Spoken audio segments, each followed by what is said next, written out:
Welcome back. Today we will discuss the description of flows. We know that a fluid, like any solid, consists of a very large number of interacting molecules. So when we talk of the property of fluid, what does the property of fluid mean? Let's take an example, density. To define density, we take a small volume delta V, measured the mass of the matter contained within that volume, and the density is defined as rho is equal to delta M by delta V. What should be the size of delta V? Suppose we have delta V with dimensions approximately equal to the size of the body. The density of the matter around the body varies from point to point, from location to location.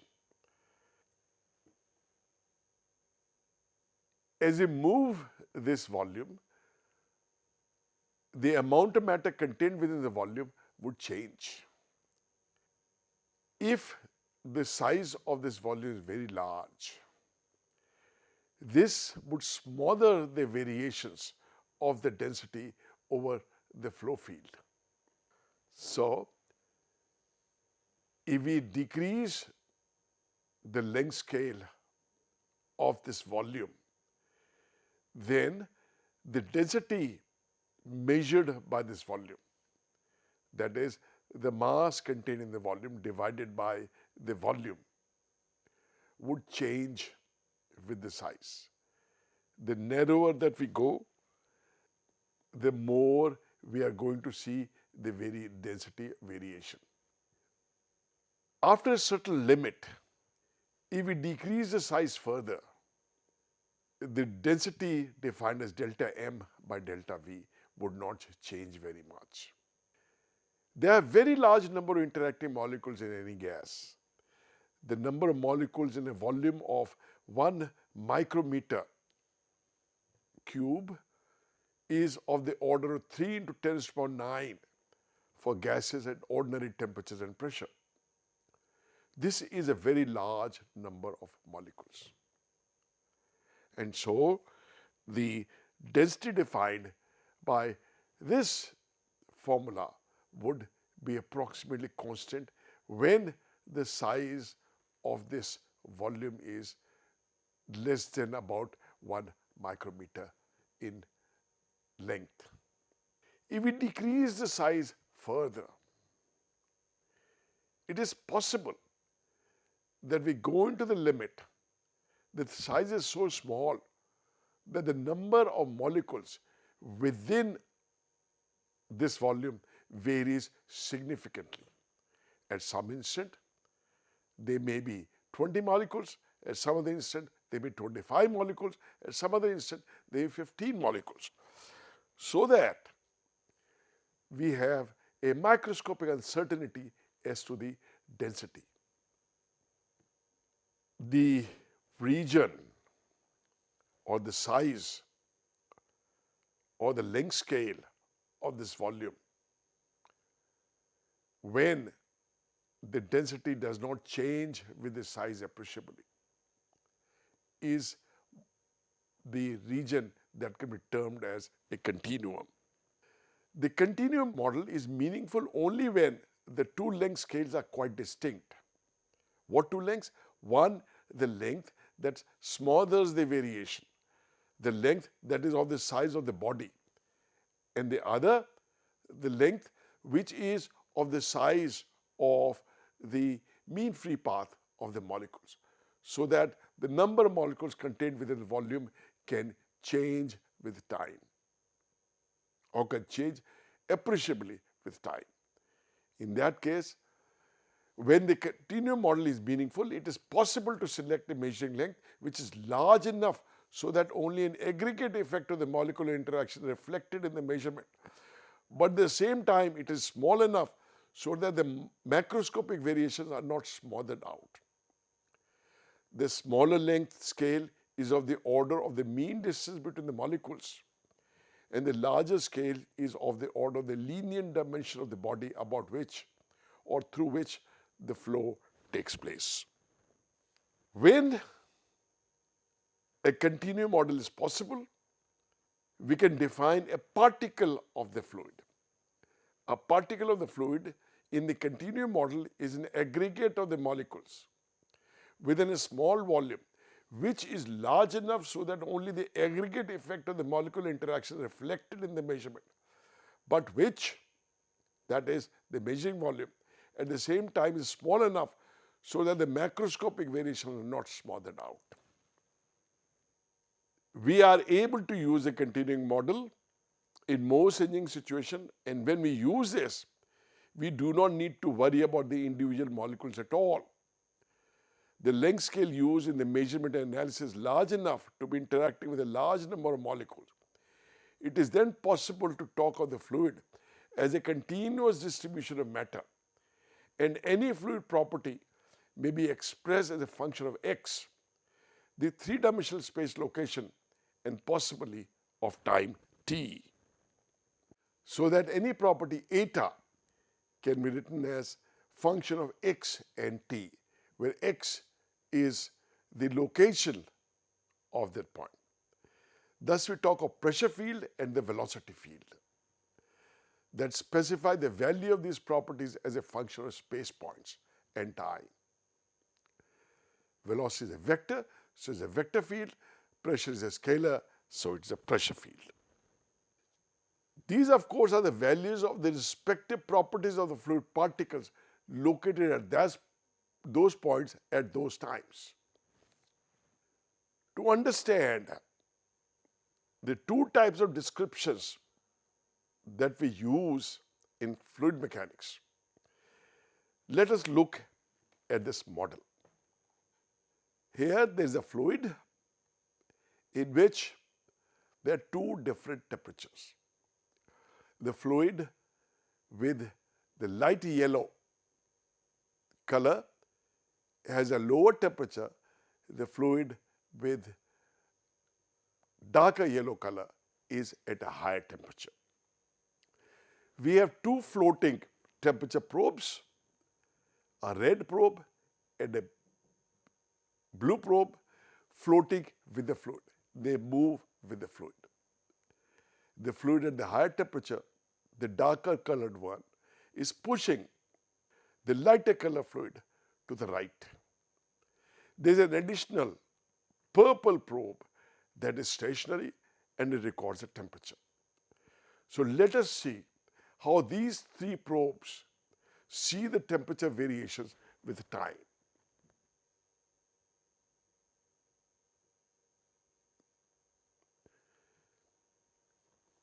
You would notice that the red probe is constantly measuring a constant temperature of the fluid with a lower temperature. The blue probe is constantly measuring the temperature of the hotter fluid, the darker yellow fluid. And there is no change of temperature recorded in either of the two probes. But the purple probe sitting in between, the temperature changes as the interface between the two fluids passes through that location. Let's look at it again. The yellow temperature, which is at lower, and now it shifts up to the temperature of the darker yellow fluid. The red and the blue probes measure the temperature of the fluid as it flows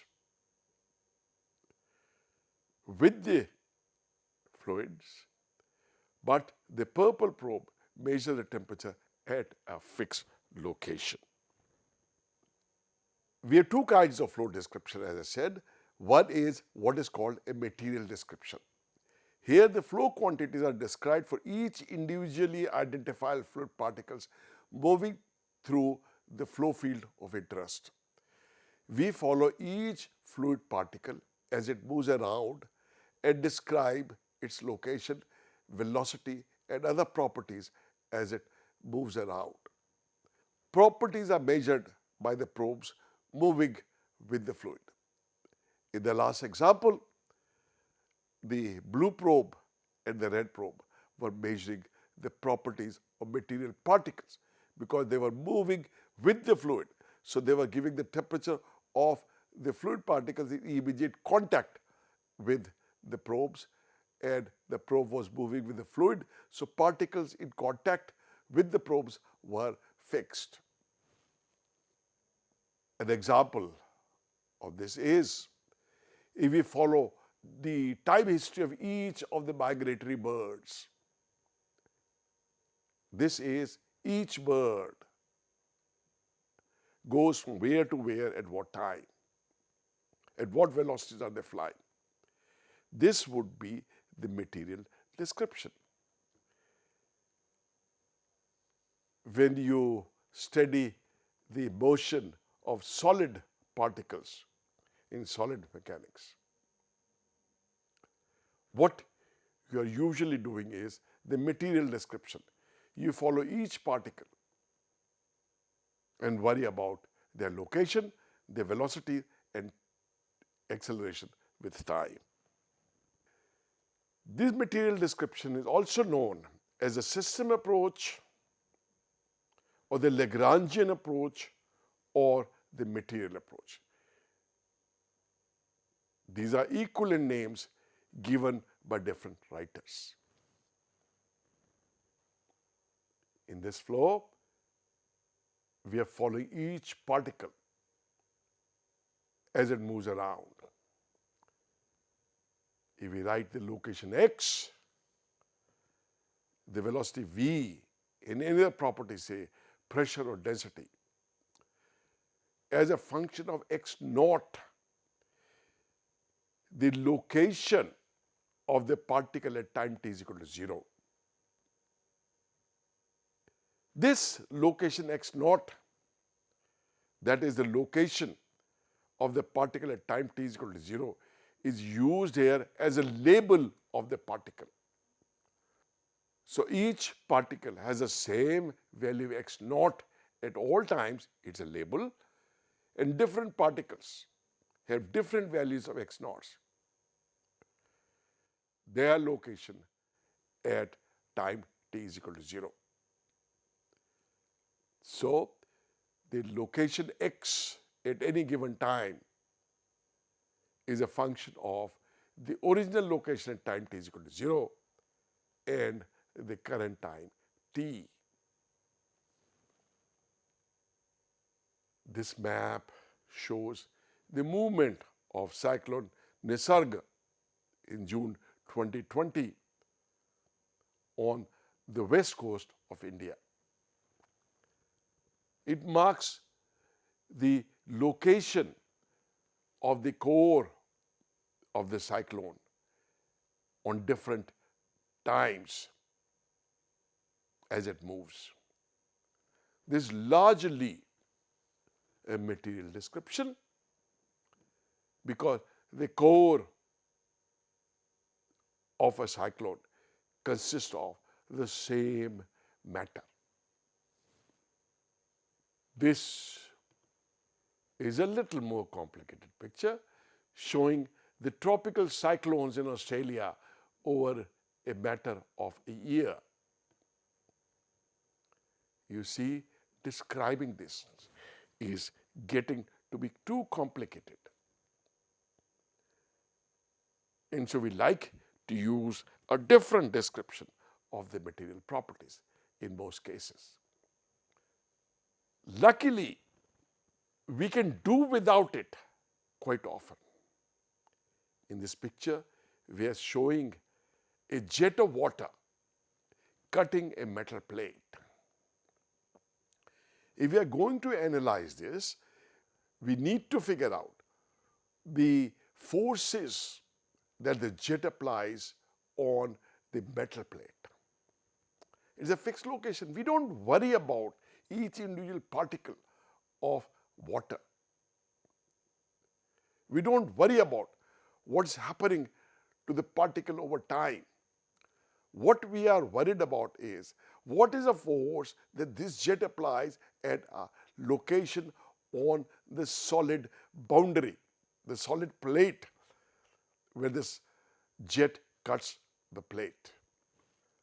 So, not only is a material description quite complicated, but we quite often don't need it. And therefore, we use an alternate approach, what we call a field approach. Here, the fluid properties are specified as functions of space, points, and time. So, V is a function of x, the space, point, and time. It is the velocity of whatever particle is at that location at that time. We don't follow the particle. So, at a time t plus delta t, this function would be specifying the velocity of the particle which is at the location x, and which most probably would be a different particle than the particle which was there at time t. Similarly, eta, where eta could be any other property, pressure, temperature, density, stresses.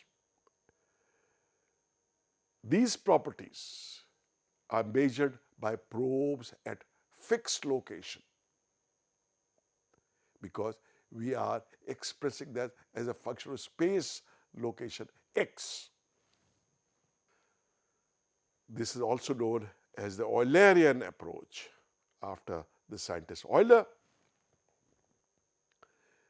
If the velocity at a point in the flow field is increasing with time as shown, velocity versus time,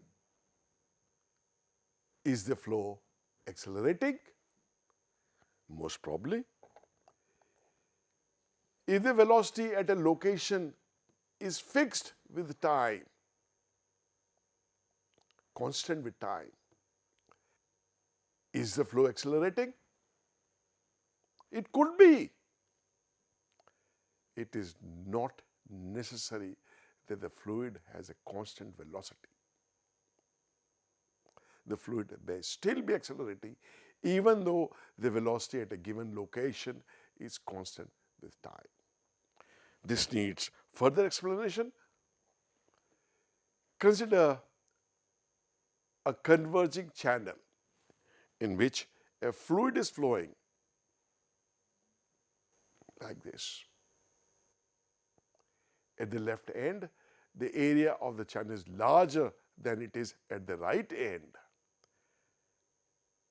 and it is possible to have a flow where the mass flowing through the channel does not vary with time, and in that case, the velocity at the left end would be lower than the velocity at the right end, because the same mass now flows through a smaller area.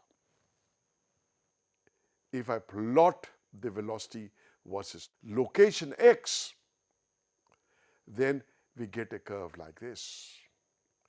The velocity is increasing downstream. Now, I fix a probe at the location x1, and if I measure the velocity at location x1 with time, then I get a constant velocity independent of time. It does not change. But if I fix the probe at a location x2, the velocity there is constant with time too, but this velocity is larger than the velocity at location x1 at all times. If a particle starts at location x and starts moving, then its velocity would increase. See the picture on the left. As the particle moves, it experiences an acceleration. So, though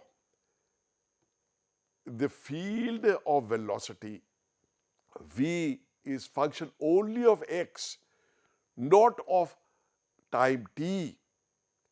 Each particle in the flow is undergoing an acceleration as it moves down the channel.